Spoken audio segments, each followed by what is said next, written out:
Hello, my name is Mackenzie and I'm autistic and an ADHDer, and this is my YouTube channel, Autistic Musings.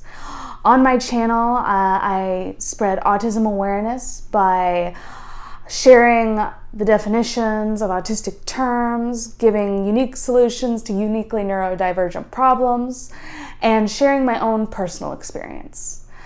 Now, today we're going to be talking about some overwhelming sensory environments and how do we help ourselves in them.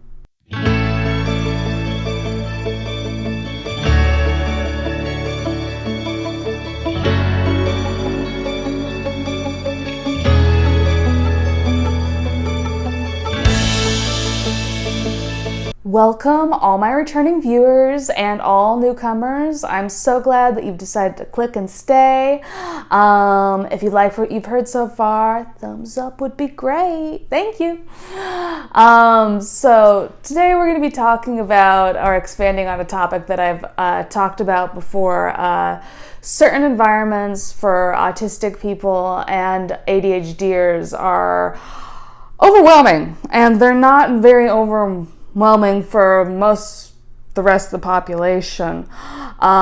So I felt like I could explain some of the things that are overwhelming about certain environments and list off some typical environments that are likely to cause a great amount of discomfort, possibly distress, depending on sensory issues and what specific difficulties you have as an autistic person, which might be different than mine because everybody that's autistic does not have the same expression of symptoms as I do. So best to take it up with the autistic person and ask them what they want or need if that's necessary for the situation.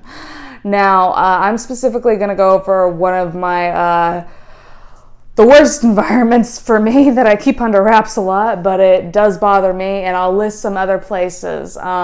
Before I mentioned parties at one point, they're a very typical overwhelming thing, large group gatherings, but there's some other places that you might not consider overwhelming, but an autistic person might. So these are the places that typically come off my head like right away. The grocery store, the doctor's office, the dentist. I'll go more in depth over the dentist, but the dentist for children, the recess period, like they're kind of like normal everyday things that people do not consider at all overwhelming that might be very overwhelming for an autistic person. Comment below if you can think of any other places, but those are the ones that came to mind when I made this video, and I'm gonna go in depth about the dentist. Is one of my least favorite places to be. As a kid, I was a very I touched the microphone. I hope I didn't make a noise, but maybe I did. Anyway, as a kid, I was very what people would call overly obedient and compliant with adults. I'm going to listen to the adults in the room. I usually messed up with understanding instructions and everything quite often, but if an adult told me to do something, I usually did it and everything. And this leads into what I'm about to tell you about the dentist. So the dentist is one of the most sensory overwhelming experiences that I have ever experienced. There is going in, sitting on, they always have leather chairs. I despise leather. Sitting on the leather chair, then there's bright lights in the room. They're shining in your eyes. And then there is somebody that's going to touch you and put a gloved hand into your mouth and then proceed to stick things in your mouth that make loud noises, specifically like metal noises that are scraping and the loudest and different noises and motors and all things that I find deeply disturbing sensory experiences. These are all very disturbing. Maybe if you're not autistic and you're in the audience, you hadn't considered that any of this might be deeply overwhelming. On top of this sensory experience that is disturbing, that I'm experiencing all at once, shining in my eyes, the leather, the person touching me, even if they're asking and stuff, and their hand, the tools, the scraping, all the noise. Somebody's asking and conversating with me on top of that, and asking me questions and interacting with me and being like, is this okay? And on top of all that, as a kid, and now, it's still overwhelming and disturbing. I think as a kid, I actually showed more signs, though. I tend to just freeze completely, and I'm not absorbing what you're saying. I'll nod my head and indicate that things are going on up here, but I've stopped intaking information. I'm too overwhelmed by this environment. I've just trained myself to like do things that show that I'm paying attention, that I look like I am, and I'm absorbing things. I remember as a kid, I would like grip onto the seat until my like knuckles were white. In the dentist's office, I think the dentist was worried that they had hurt me or something, but I stopped doing that because I got some kind of reaction, and I just thought that it was always supposed to be terrible because these consistent places were always kind of terrible for me. Grocery store, I got lost in constantly as a kid. Recess, I tried to hide from. The doctor, again, bright things, uncomfortable seats, and conversating, and bright. Yes, all these places. Before I got a diagnosis, I had no idea that this probably isn't as uncomfortable as it is. As uncomfortable as it is for me, probably not that way for everybody else. I'm having a bit of a sensory issue, processing issue, all mixed into one thing.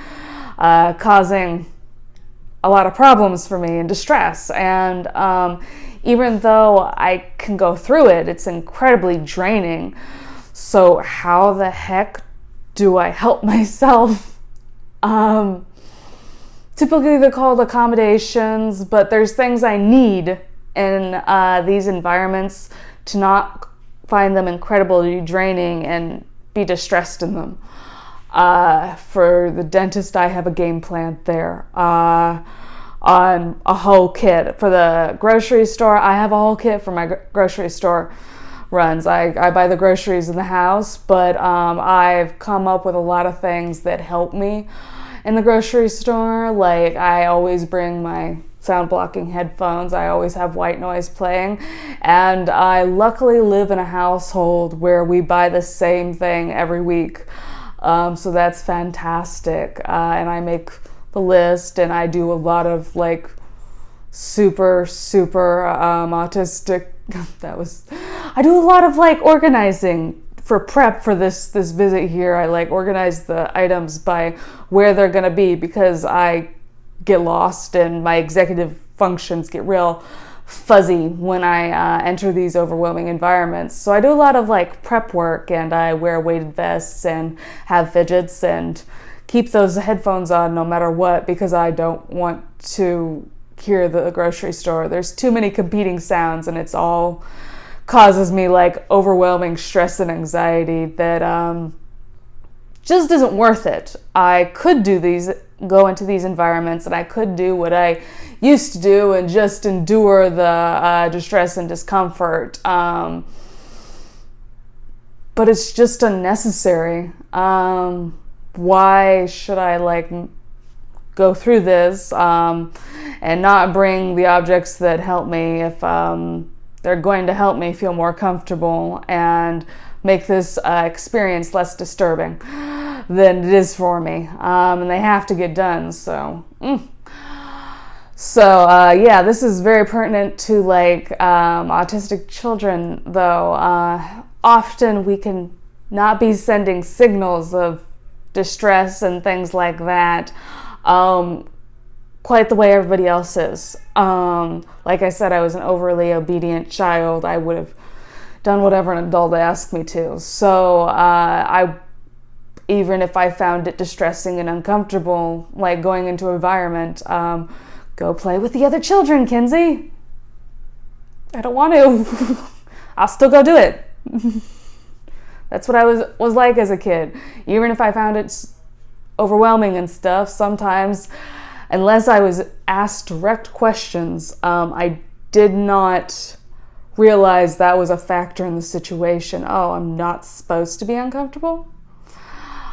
Yeah, so I highly recommend getting some type of kit for these specific environments where if you have light sensitivities, get sunglasses that you like and you find comfortable. I have a textural thing, so I always think of that type of comfort.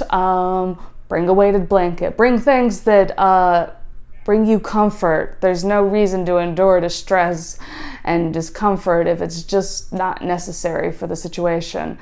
I hope that you found this helpful, and sharing my own personal experience connected with you somehow, or helps you understand a loved one better. I hope to see you guys next week, and if you liked this, like it. That'd be fantastic. Subscribe to my channel. I want to see you guys again.